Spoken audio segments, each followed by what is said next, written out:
Hi guys, welcome back to Rav's Retreat. We're in the workshop, Rav's in the shed, you might say. Right, in the previous video I did say that in this video we've been looking at spindle roughing gougers and spindle gougers. So, without further ado, let's get on with it. Now, in the previous videos I've been pulling or slagging Crown tools off. Crown tools of Sheffield, England. I've been pulling them down a bit now, but yet my 1 1/4 inch spindle roughing gouge is made by Crown. Now, and I must admit it's been quite a decent tool up to just. It holds a decent edge. It's been okay, can't really complain at it. Was a good price as well, and therein is why I bought it. When I first started turning, obviously you need to get some tools together, and the Crown was substantially cheaper than the Robert Sorby or the Henry Taylor 1 1/4 roughing gouge. And there's why I bought it. I was starting to get I was trying to get a collection of tools together, and it was substantially cheaper, so that's why I bought it. But I must admit, it's not been a bad tool. Now, I wouldn't have another Crown bowl gouge again, or indeed another spindle gouge. But the roughing gouge hasn't been too bad, and bearing in mind it was practically half the price of the Taylor or a Sorby gouge. It's been okay. I polished the flute.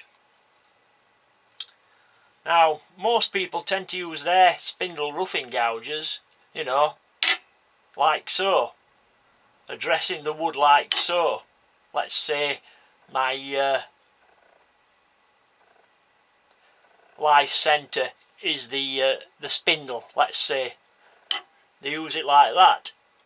Well, I don't use mine like that. I use several different cuts when I'm using a spindle roughing gouge. Using it this way, you're basically using it as a scraper, if you think about it. Well, I don't.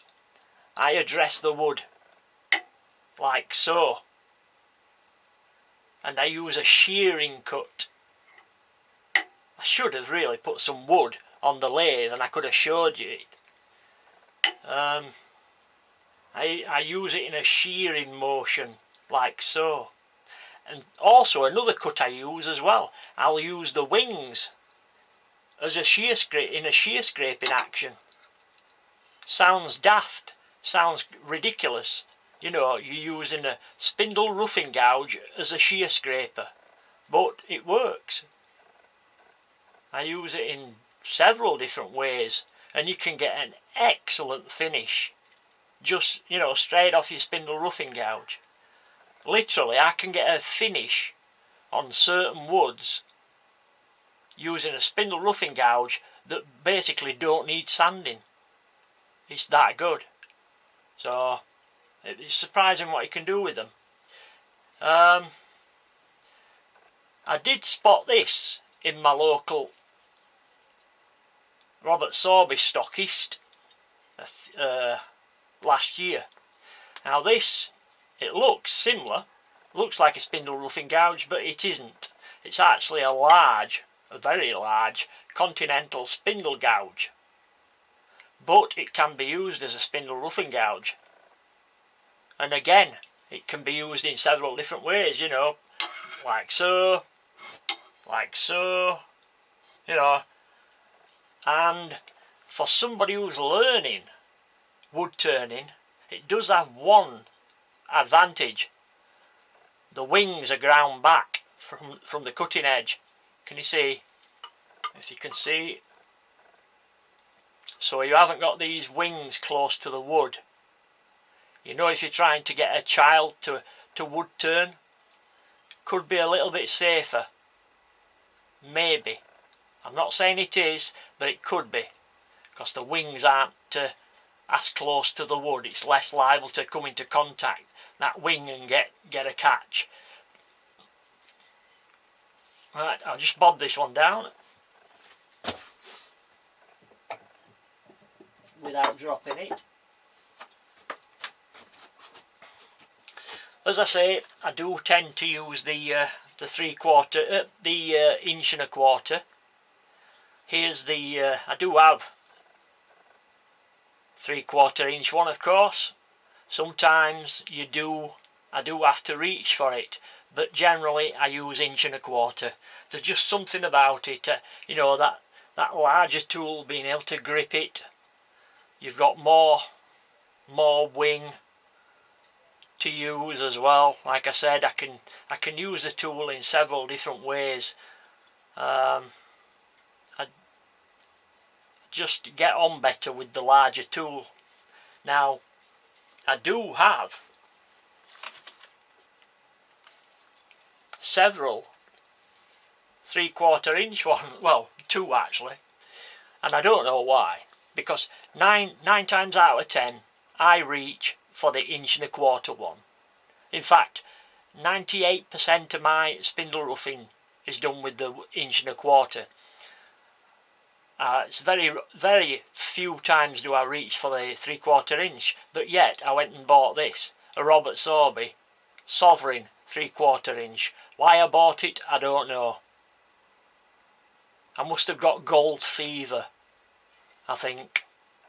It looks very nice on my wall, but other than that it gets no use, because I very rarely use this. I suppose in about 50 years, when this is eventually worn out, I'll be able to reach for this. The only problem is I'll be approaching 100 years of age. So, but you know, it'll be there ready and waiting. So there we go. I do prefer the larger gouge, not the 3/4 inch one. Right, we'll move on to spindle gouges. If I can just put these down without them falling on the floor. There we go.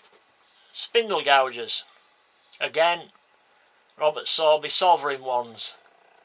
In fact, most of my gouges now, you know, bowl gouges and spindle gouges, are Sovereign ones now. I really am sold on this this coating. It really does works a treat. They really do last longer between sharpenings. Certainly a lot longer than the well, I've got one here, look. This is the Crown Pro PM one, the powdered metal one. Now this, you know, the magazines and whoever were saying that it lasts 3 to 5 times longer between sharpenings. Utter rubbish. Don't believe a word of it.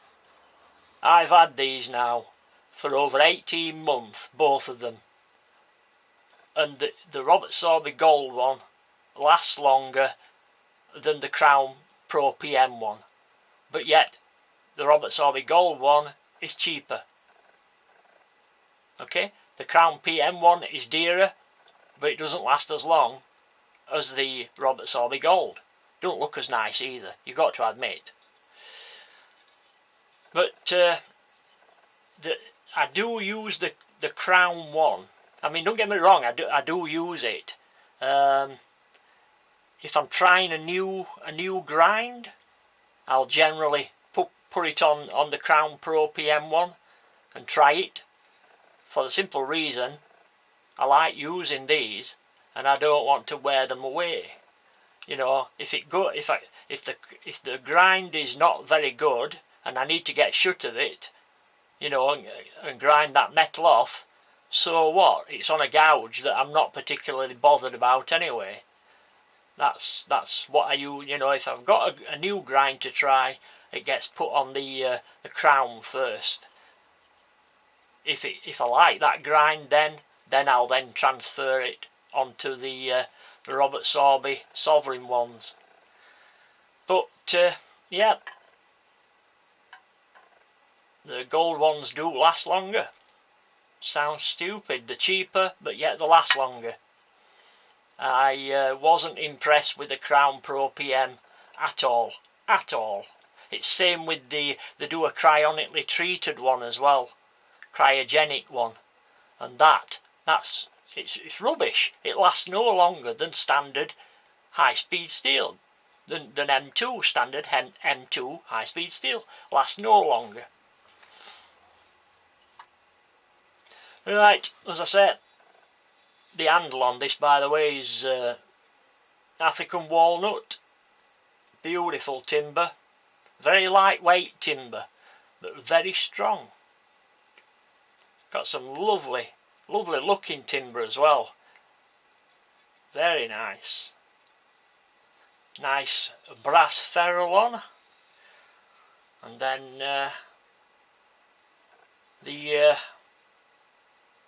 tool is inserted and held in there with epoxy. Nice tool. I've got the complete range from 1/2 inch down to 1/4 of an inch. This is the 3/8. The handle on this one is West African Pau Rosa. It's a beautiful timber. I wet sanded it using tung oil. And then finished it off with a couple of coats of microcrystalline wax, and it just, this handle here, I wish you could stick your hand out to the camera and feel how this handle feels. It feels amazing. It's just like it's a tool that you just want to pick up and use because the handle feels that nice. It's probably one of the best handles I've ever made, this. You'll notice the little hole there. Do you know what that's for? Little, I don't know if you can see it, if I can get it to reflect. Little tiny hole there. Well, when I insert the shank, I always use epoxy. Now, if I didn't put that hole in, what I do is I'll drill the hole for the shank, and then I'll drill a little tiny hole right into the bottom of the hole. Now, if you're using epoxy, it forms a gas-tight seal round the shank as it's going in, and basically you'll push it in, and if there's no hole there to let the air out, you'll let go of it and it'll just pop straight back out because of the gas pressure. That, you know, it acts like a piston. So that's what that little hole's there for, which I'm sure most of you know about, but maybe there's one or two of you that didn't. If you're gonna hold a tool in with epoxy, you need to be drilling a gas escape hole for it. Otherwise you'll never get it held in there properly. You'll let go of it and it'll just pop straight back out, unless you keep holding it there for about an hour or so until it's set. Alright guys, I think that's all about what I wanted to mention. But these gold ones from Robert Sorby, they do really last longer between sharpenings, guys. I can't tell you enough about them. They're just a beautiful gouge to use. They really are. Fantastic. And they're not as expensive as these exotic alloys and powdered metal ones.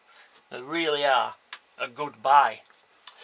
Right guys, talking of goodbyes, that's what I'm going to say now.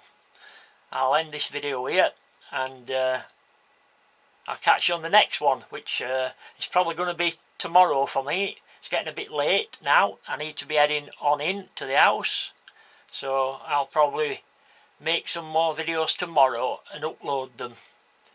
So I hope you'll join me for those. Right guys, I do appreciate you watching. It's been a pleasure, and I hope you'll watch the other ones I make. I'll catch you later guys. Take care in your workshops guys. Bye bye now. Bye.